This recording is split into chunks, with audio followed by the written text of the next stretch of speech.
الحمدللہ والصلاۃ والسلام علی رسول اللہ، اما بعد۔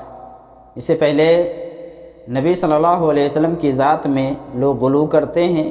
ایک موضوع کے حوالے سے بتلایا گیا تھا کہ کس طرح سے لوگ نبی صلی اللہ علیہ وسلم کو ان کے مقام سے باہر کر دیتے ہیں، اور جو حد ہے نبی صلی اللہ علیہ وسلم کے لیے اس حد سے باہر نکال دیتے ہیں۔ آج میں پھر نبی صلی اللہ علیہ وسلم کی ذات میں لوگ غلو کرتے ہیں، ان میں سے ایک دوسری چیز کے بارے میں بتلاؤں گا جہاں لوگ غلو کرتے ہیں۔ تو سب سے پہلے یہ جان لیں کہ اہل سنت والجماعت کا یہ عقیدہ ہے کہ رسول اللہ صلی اللہ علیہ وسلم تمام انبیاء و رسول کی طرح ایک انسان تھے، اور تقاضۂ بشریت آپ صلی اللہ علیہ وسلم کو وہ ساری چیزیں لاحق تھیں جو ایک انسان کو لاحق ہوتی ہیں۔ آپ صلی اللہ علیہ وسلم کو اس سے مستثنیٰ نہیں کیا جا سکتا، الگ نہیں کیا جا سکتا، کیونکہ آپ صلی اللہ علیہ وسلم انسان تھے، اور انسان ہونے کے ناطے آپ کو وہ ساری چیزیں لاحق تھیں جو ایک انسان کو لاحق ہوتی ہیں۔ ہاں، یہ اور بات ہے کہ انبیاء کے ساتھ اللہ رب العالمین کی کچھ خصوصی انعامات اور اکرام ہوتے ہیں، جیسے معجزات وغیرہ، جس میں ہر کوئی شامل نہیں ہو سکتا ہے، کیونکہ یہ نبوت کی تصدیق اور اس کی علامت اور پہچان کے لیے، ان کی صداقت کے لیے معجزات اللہ رب العالمین انبیاء کے ہاتھ پر ظاہر کرتا ہے۔ لیکن عمومی طور پر ایک انسان کو جو چیز لاحق ہوتی ہے وہ انبیاء کو بھی لاحق ہوا کرتی تھی۔ غلو کی قسموں میں سے کہ نبی صلی اللہ علیہ وسلم کی ذات میں لوگ غلو کرتے ہیں، ایک قسم یہ ہے کہ نبی صلی اللہ علیہ وسلم سے سائے کا انکار کرنا۔ سایہ یعنی پرچھائی، کہ نبی صلی اللہ علیہ وسلم کا سایہ ہی نہیں تھا۔ آپ صلی اللہ علیہ وسلم جب دھوپ میں چلتے تو آپ کا سایہ نہیں ہوتا۔ ہم اور آپ چلتے ہیں تو سایہ نظر آتا ہے نا، ہم جتنے بڑے ہوتے ہیں اتنا بڑا سایہ نظر آتا رہتا ہے، یعنی دھوپ کے حساب سے سورج جدھر جاتا ہے اس حساب سے سایہ چھوٹا بڑا ہوتا رہتا ہے۔ تو لوگ کہتے ہیں کہ اللہ کے نبی صلی اللہ علیہ وسلم کا سایہ نہیں تھا، اور حد تو اس وقت ہوتا ہے جب یہ کہتے ہیں کہ اللہ کے نبی صلی اللہ علیہ وسلم کا سایہ تو تھا ہی نہیں۔ آپ صلی اللہ علیہ وسلم کی قبر کے اوپر جو گنبد خضرا ہے، گنبد خضرا کا بھی سایہ نہیں ہوتا۔ یعنی تعجب کی بات ہے، جو چیز مشاہدے میں ہے، جس کو لوگ دیکھتے بھی ہیں، اگر کسی کو معلوم نہیں ہے تو ان کے ساتھی یا ان کے دوستوں احباب میں سے اگر کوئی مدینہ میں ہے تو ان سے پوچھ لینا چاہیے۔ کبھی مئی جون کے مہینہ میں جائیں، یا ابھی کا جو یہ مہینہ چل رہا ہے اس مہینے میں جا کر کے پتہ لگا لیں، 3 بجے 4 بجے جائیں ادھر، دیکھیں گنبد خضرا کا سایہ ہوتا ہے کہ نہیں ہوتا ہے۔ یہ سب مشاہدے کی چیز ہے، پھر بھی لوگ انکار کرتے ہیں کہ نہیں، نبی صلی اللہ علیہ وسلم کی گنبد خضرا کا سایہ کہاں ہے؟ اور نبی صلی اللہ علیہ وسلم سے سائے کا انکار اس لیے کرتے ہیں کہ کیونکہ ان کا عقیدہ ہے کہ نبی صلی اللہ علیہ وسلم یہ نور تھے، آپ بشر تو تھے نہیں۔ اب بشر نہیں تھے، آپ نور تھے، تو نور کا سایہ ہوتا نہیں ہے، اس لیے کہتے ہیں کہ نہیں، آپ کا سایہ ہی نہیں ہوا کرتا تھا۔ اور بعض لوگ جیسے حکیم ترمذی وغیرہ نے لکھا ہے کہ نبی صلی اللہ علیہ وسلم کا سایہ اس لیے نہیں ہوا کرتا کہ کوئی چلتے تو اس پر پیر رکھ دیتے، جس کی وجہ سے آپ کے سایہ کی بے حرمتی ہوتی۔ استغفر اللہ، اس طرح کی بات۔ آدمی سایہ میں چلتا ہے، دھوپ میں چلے گا، جب سایہ آئے گا اور وہاں کوئی پیر رکھے گا تو سایہ اوپر ہوگا نا، نیچے نہیں نہ رہے گا، وہاں کا سایہ چھپ جاتا ہے؟ نہیں چھپتا۔ انسان اگر دھوپ میں کھڑا ہوتا ہے تو جسم کے اندر طاقت ہوتی ہے، یہ جسم جو ہے روک لیتا ہے سایہ کو، آگے نہیں بڑھنے دیتا ادھر۔ تو ایک انسان ہے، جہاں پیر رکھے گا یا کوئی چیز رکھے گا تو سایہ اس کے اوپر آ جائے گا۔ نبی صلی اللہ علیہ وسلم سے سایہ کا انکار یہ کتاب و سنت کا انکار ہے۔ قرآن کریم کے اندر اللہ رب العالمین نے سورہ رعد میں فرمایا ہے وَلِلَّهِ يَسْجُدُ مَنْ فِي السَّمَاوَاتِ وَالْأَرْضِ طَوًّا وَكَرْهًا وَظِلَالُهُمْ بِالْغُدُوِّ وَالْآصَالِ۔ دیکھ لیں، اس آیت کے اندر اللہ رب العالمین بیان فرما رہا ہے کہ آسمانوں اور زمین میں جو کچھ بھی ہے، خوشی اور ناخوشی، سب اللہ کے لیے سجدہ کر رہے ہیں۔ وَظِلَالُهُمْ بِالْغُدُوِّ وَالْآصَالِ، ان کے سائے بھی سجدہ کرتے ہیں صبح شام، سائے بھی۔ دوسری سورہ نحل کے اندر اللہ رب العالمین نے فرمایا اَوَلَمْ يَرَوْا إِلَى مَا خَلَقَ اللَّهُ مِنْ شَيْءٍ